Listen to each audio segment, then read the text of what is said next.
Faith is not polite. Faith is not fragile. Faith is violent, unyielding, relentless. It does not whisper. It roars. It does not bend. It breaks chains. It does not bow. It stands.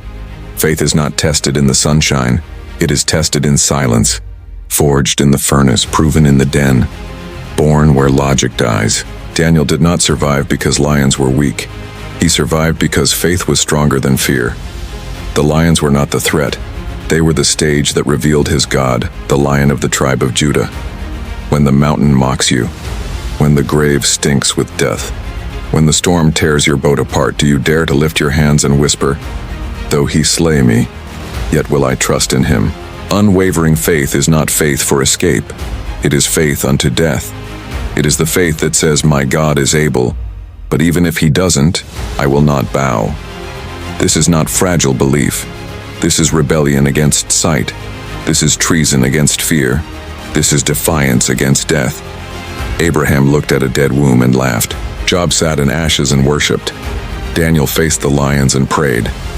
Jesus hung on the cross and endured. They hoped against hope. They trusted against trust. They stood on nothing but the word of the living God. Listen, faith is not about what God does. Faith is about who God is. If you anchor faith to outcomes, you will drown. But if you anchor it to his nature, you will never sink. Look at your life.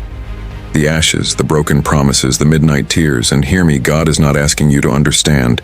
He is asking you to believe. Faith is not about answers.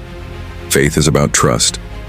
Faith is not moved by delay, not shaken by threat, not broken by silence, because faith is not sight. Faith is sight of the unseen, and the spirit in you is far more powerful than any spirit that might try to come against you. Faith is dangerous. It shuts lions' mouths.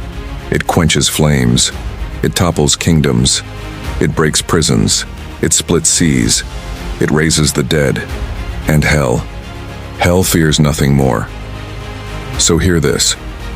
Your battle is not about your problem. Your battle is about your faith.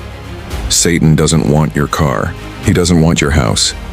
He doesn't want your health. He wants your faith, because if your faith dies, your destiny dies with it.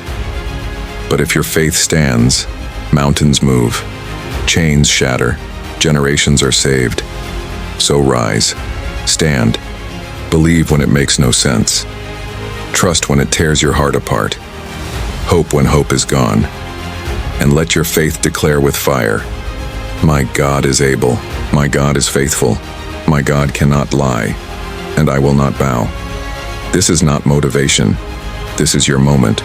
This is your call. Heaven is waiting. Hell is trembling. Rise up to who you are. You are that generation that will not bow to Babylon, a people who will not sell their trust for comfort, men and women who will die standing rather than live kneeling. And when history looks back, let it say, "You stood when others bowed.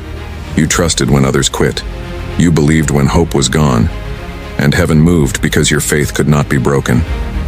Now go in this might, and never bow again."